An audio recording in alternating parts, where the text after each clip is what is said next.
Welcome to the podcast Selling Real Estate with Kelly Cook, where we will discuss the latest and most relevant business strategies to help you do one thing extremely well: sell more homes. We'll discuss everything from business planning to lead generation and conversion to past client customer service and everything in between. Join us for authentic conversations and nuts and bolts takeaways you can implement into your business today. And now, Selling Real Estate with Kelly Cook. Welcome back, everybody. This is another great day and another episode of Selling Real Estate with Kelly Cook.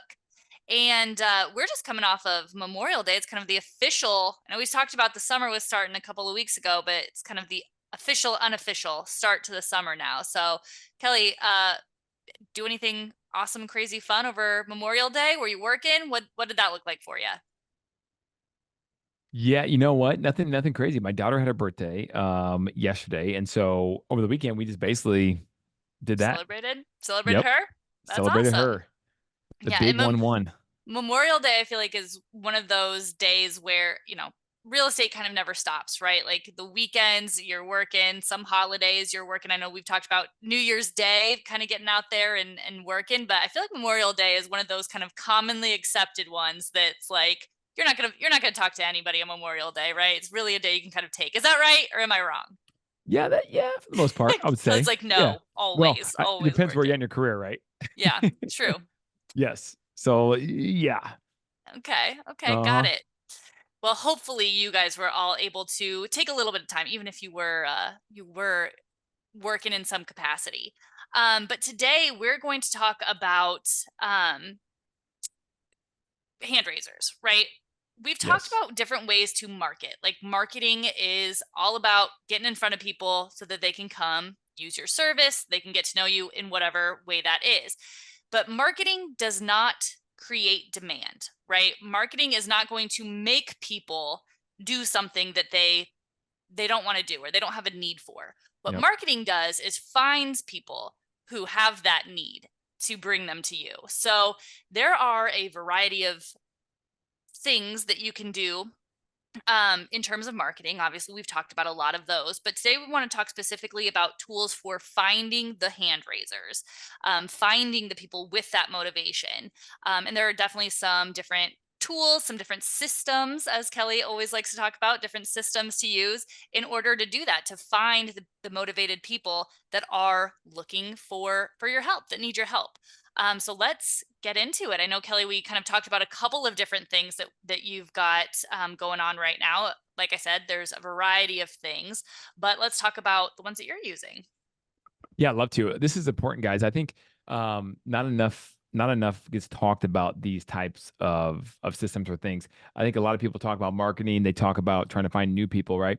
And then you have your database, your past clients. Well, hopefully your past clients are going to want to do business with you really no matter what. But at the end of the day, there's still only a limited number of past clients that you can really be in deep relationship with. I forget what the scientist is in England, but basically he came up with a principle where he says that you really can't, no human being can really be in deep relationship or somewhat deep relationship with more than 150 people Mm-hmm. in terms of getting to know them, and being somewhat friends. And now we're in this age of social media where you have internet friends, you have social media friends, you have all this other stuff, which is a whole different concept. But in terms of being in relationship, 150 people max. And so if you've been doing real estate for a long time, hopefully you've sold more than 150 homes or helped more than 150 people out.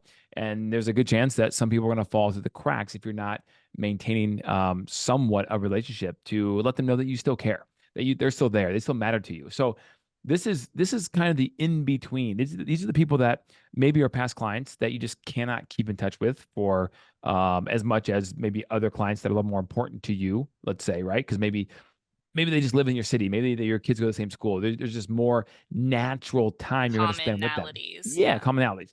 But then you also have these cold leads, people you're working with that you have to try to convert. Well, then you also have these people kind of in between, so to speak. It could be a lot of people of cold leads that you did your initial flurry of keeping in touch with them, and all of a sudden they didn't return the phone call, and they went into your archive or whatever the category in your CRM that you have for them. So there's a couple different categories or places these types of people could be in. But one thing that people don't give enough support or enough talk about, I think, is the one-to-many platform. You have social media, you have email, you have all these things, but how do you get them to raise their hand? How do you get them to come to the surface of the ocean, right? You have all these people swimming down here, hanging out, living life, right? But when they're ready, how do you get them to come to the surface to at least be identified as someone who might be a little more down the funnel than the past client who just bought a house a couple years ago, who has no need or desire to move anywhere, or the cold person who doesn't know you at all, who got a couple of voicemails from you, a couple text messages, and they're just like, yeah, I don't know this person. I'm not quite ready yet, so I'm not calling this person back. Well, how do you do that? Well, in the past, it's always been, just keep calling, just put on the dialer and mass bang out the calls, right? And let's be clear, phone prospecting works. It does work. There's no question about that. But there's other intricacies with it that make it a little more of a challenge. It's a lot more time intensive. Well, what if you could have some system or some way to get people to raise their hand and let you know that they're a little more thinking of showing behavioral signs of being a little more ready to buy or sell. But you know who to prioritize. Yeah, and there's artificial intelligence that is coming out that's going to continue to work on this more and more and more. And there's going to be more systems that will come out in the next couple of years for sure that will have AI that will probably be better than the ones we're using right now, to be honest with you. But the two we're using right now, that's really distinguishing themselves. That's working. It's taking a pool of, we have 56,000 people on our database, and it's getting people to raise their hand to know for our agents who to work with on a priority scale. So the one thing is Fello, Fello. Ryan runs this software. He's a KW agent actually, and he came up with this software. And for a while, I was like, I don't know if I'm going to do that because I can send my own mass emails out, or I can do my own mass text, whatever, right, to my CRM or whatever it may be. And I just don't know if I'm going to do all that. Well, then we had some success doing but it was never a system that was consistent when it came to this. So, a little while ago, we hired Fello, and it's been great. I mean, they literally bring people to the surface on certain behavioral patterns that people want. Maybe it's a home valuation, maybe it's a response to some sort of call to action, but they raise their hand. And now, does that mean they're ready to buy or sell now? No, it doesn't. No. But what it could mean is that they're thinking of doing it fairly soon. And so now you have a chance to call them and provide a service to them, whatever it is they're wanting. And then in the meantime, in doing so, you get a chance to ask them where they're at in their journey, where they're at in their process. What are they thinking about possibly doing? So that's great, right? That's great. Then you have to follow up with them on a different cadence than whatever was being used prior to, because before, whatever you're using prior to was the cadence for them being in the fishing pond, right? The ocean. You didn't know. Not knowing. You didn't know where they were. Right? So it's different. Now, the second thing we do is something I love. It's called the deal of the week system. The deal of the week system. And what this is done through email. And so we've really stepped up our email marketing game here lately. So you want to get a different email client, some sort of a company, MailChimp, whatever, right? There's a lot of them out there to use to be able to send out to your database information about properties that you have, that you know of, that are off market. And then what we do is we send out a templated email that has a different property, and every single week, like clockwork, because we always have some sort of property we have knowledge of that's off market, that is a deal. Now, what is a deal? A deal could be very subjective. It could be something that's market value price, but it's off market. It could be something that's maybe even potentially on market or in coming soon status on your MLS locally, but it's a really good price. So there's all kinds of things you can do to make that. But we send that out, and we give some good information, not too much, but we put the price on there typically, but we don't put the address and the area.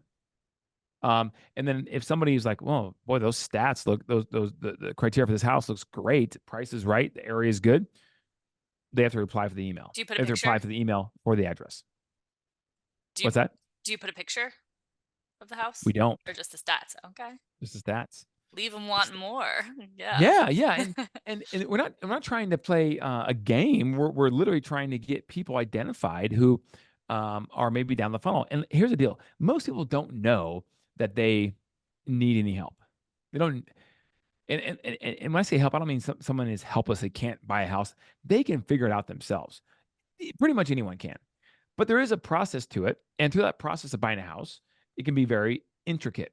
And there can be money saved or lost through that process as well, through all the different negotiation points and relationships that the agent may have, because the homeowner doesn't have all these relationships because they're not in the business every day and things It's like gonna that. probably be less efficient for That's sure. right. There's no Mhm. question about that. And I don't think that's a biased statement. I think that's just a fact, right?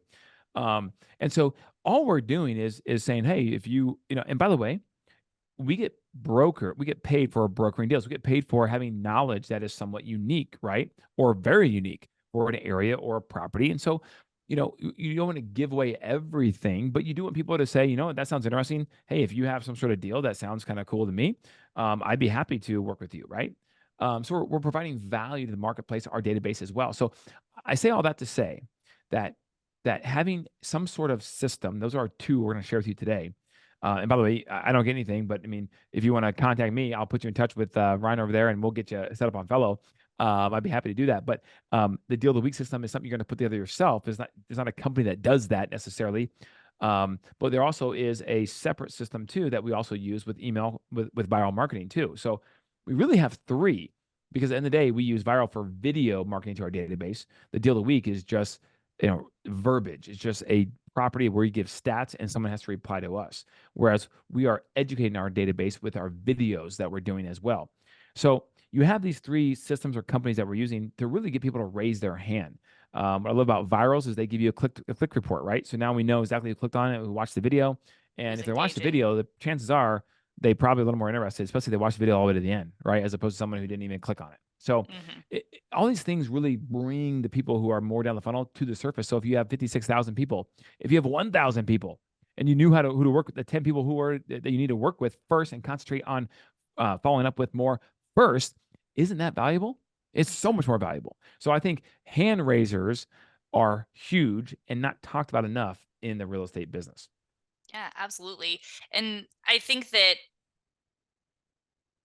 when you have obviously a big database like you do, or even if you have a smaller database, maybe 1,000 people, maybe a couple hundred, and you're Mhm. kind of looking at, okay, I've got this database, I'm gonna work my database. Sure, start sending out stuff, but if you don't have some sort of call to action, which I think is a big thing here, what we're talking about with Yep. all of these, your deal of the week is sort of that call to action for buyers.